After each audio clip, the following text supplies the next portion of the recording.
Merit is finally releasing their shimmer solo shadows, and I'm going to try them out for the first time today. These are the Solo Shadow SHEENs, and it was first released in a set, I believe it was last holiday season, if not the one before it, in the shade Glacé. I didn't try it then, but it sounded like people really liked it and were kind of like anticipating the release. It's finally upon us. I received these in PR from the brand, which I am so grateful for. I have 3 shadows here and I'm going to try them out on my eyes. I just wanted to pop in here and say that if you're watching this within a couple days of the video going live, Merit's Black Friday sale is going on right now. I believe it's 20% off, so if you're interested in purchasing, check out their website. I also wanted to mention that I have a Merit affiliate link. It's my only affiliate link, so if this video is helpful for you in deciding what to purchase from Merit, I would really appreciate it if you considered using that link to shop. So we have Glacé, Iris, and Sartorial. I'm going to start with the 2 deeper shades because they look a little similar in the pots, so I want to have them on my eyes at the same time so we can see the difference. They also included one of their brushes in the package, so I'm assuming that's the way it's intended to be applied, so I'll be using that. I also have one of my own. I feel like it's going to be a stiffer formula. Okay, I don't have any primer on my eye or anything, and I've never dug into this, so let's see. Yeah, it does seem to be a bit of a stiffer formula. The product's not moving around too much in the pan, but I do see, like, the moisture on the brush.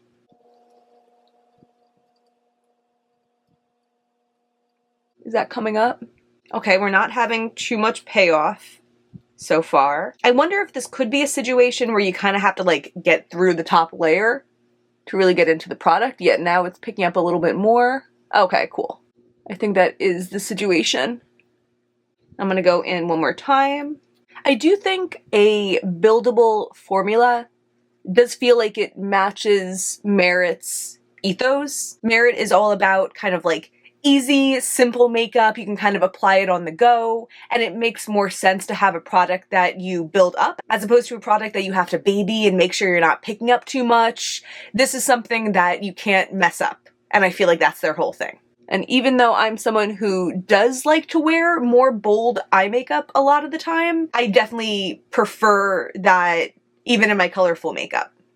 I don't want something that's like overly pigmented off the jump and I'm going to mess up my makeup and then have to troubleshoot. I'd rather build up and get there. I do think sheen is an appropriate word for this because it's not shimmery. It's not even overly shiny. It kind of reminds me of like a satin formula eyeshadow. I like the color also. It's brown, but it's a very neutral brown, a little bit deeper out of the light. In the light, it's just like a little bit darker than my lid normally is. It's a little something. It's a little shadow in the eye, but it's not a show stealer. So this is Iris. Okay, Sartorial. Knowing what I know now, I'm trying to like get into the pan a little bit more. And I do see the movement in there and looks like a lot on the brush. So let's see.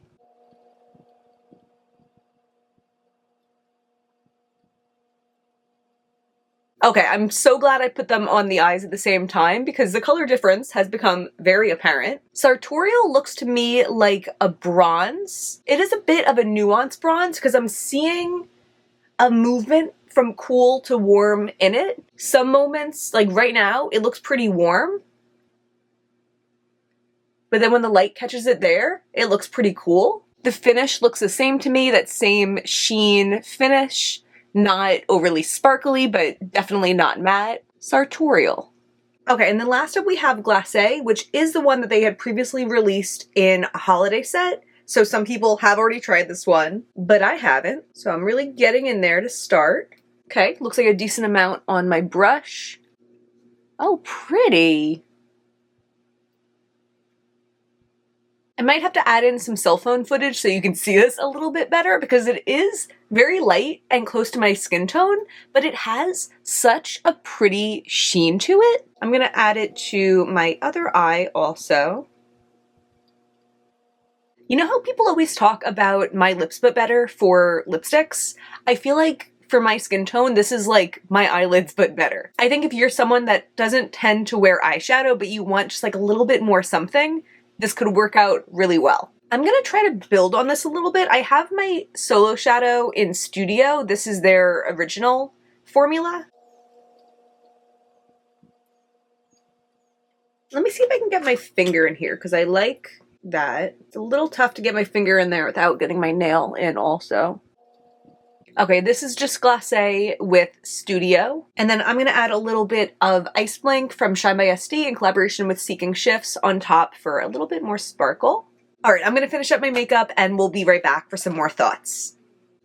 Okay, I didn't do my lower lash line yet because I decided I wanted to try one of these sheen shadows on my lower lash line. So I grabbed the wrong one. I grabbed Iris, the one in the middle shade-wise. I'm going to use the small end of the Merit brush. I could see this making a really good lower lash line shade because I'm always so nervous about fallout from my lower lash line because I do it after I do my foundation. But a cream wouldn't give me that issue. Yeah, that worked really well. Okay, now I'll be right back. Here is the finished look. So you did kind of see the process for the eyes, but I have Glacé all over the lid. I added Studio for the crease. I put a little bit of Ice Blink in the center. The lower lash line is the Solo Shadow in Iris. And then my inner corner, I used a Cliona shade, Brilliance. I can't help myself. I need a bright iridescent inner corner. But here's the finished look. I just layered up these shadows even more. So I still have the Solo Shadows down as a base, but I have a bunch of things on top. And then I realized that I had filmed this entire outro without mascara on. I don't know how I'm surviving being so distracted, but enjoy this outro with no mascara on. The feel of the formula, I suspect, is a little bit more sturdy than eyeshadow crayons, because I feel like it is occupying a similar part of the market as like shadow sticks do, but shadow sticks, in my experience, I've never found one that didn't just like immediately crease or like rub away, and this feels a little bit more sturdy than that. Again, I haven't worn it for a full day yet. I will do a wear test though. I'm gonna wear this to work next time I go to work, and I'm gonna add in a little wear test here. So for my wear test, I paired a warm peachy crease with Merit Iris all over my lids. This is when I first put it on, so it's 9 a.m. here and I'm just starting my work day.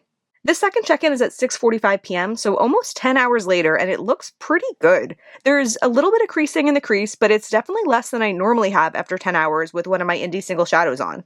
For the final check-in, it's 1:15 a.m., so 6.5 hours after the last check-in and over 16 hours after I first applied the shadow. And honestly, it's probably the least bad part of my makeup after this long. It gathered in the crease more, you can see me trying to blend it a little bit, but it's definitely still visible on the lids, and I'm impressed by that. 16 hours.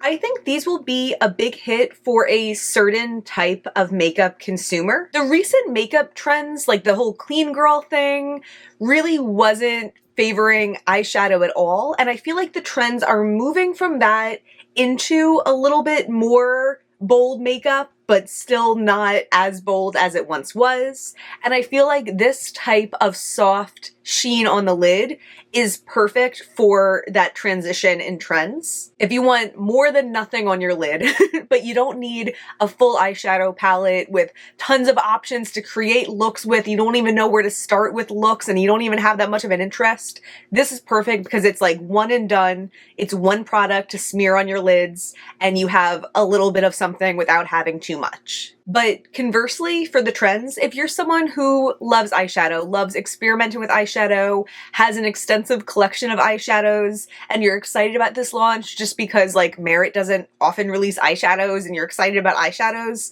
it might not be for you. The looks on the lid, it's not groundbreaking. The appeal is the simplicity, not necessarily the effect on the eyes. So if you're looking for a showstopper, this isn't the showstopper. But if you're specifically looking for shadows that aren't showstoppers, which I know some people are, this is for you.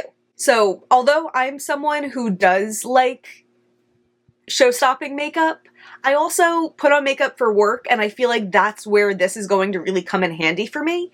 Even this look today, maybe not so bold of an inner corner, but this eyelid look is exactly what I want to wear to work. I feel like sometimes I wear iridescents on my lid, and even though iridescents are, you know, they don't really have a base and they're pretty light in color. It still feels like a little bit too much. And I feel like putting it over the champagne sheen kind of neutralizes the iridescent. And if the formula is a little bit more bulletproof like I expect it to be, it also means the iridescent will last on my lid all day and not crease. About the packaging, this is it compared to the original Solo Shadow.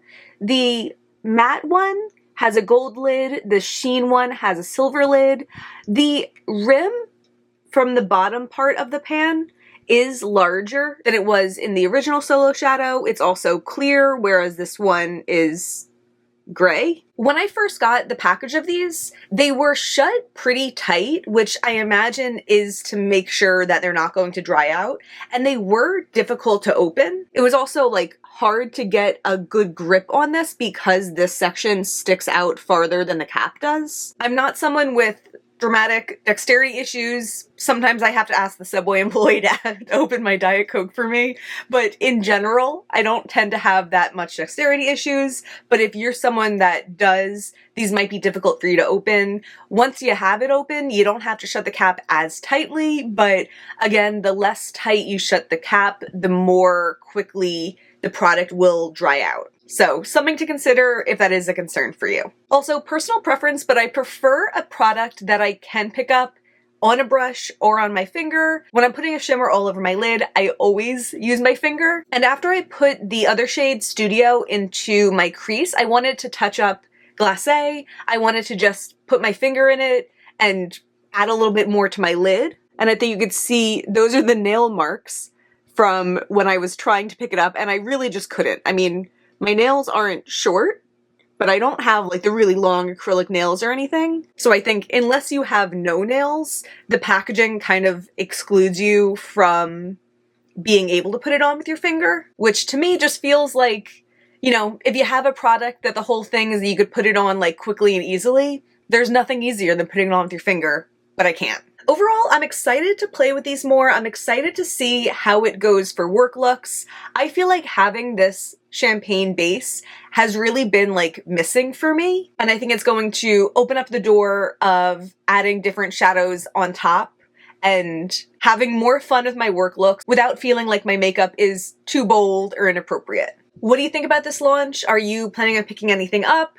Let me know. If you enjoyed this video, I hope you will give me a thumbs up and subscribe. It really means a lot to me. Either way, thank you so much for being here. Bye!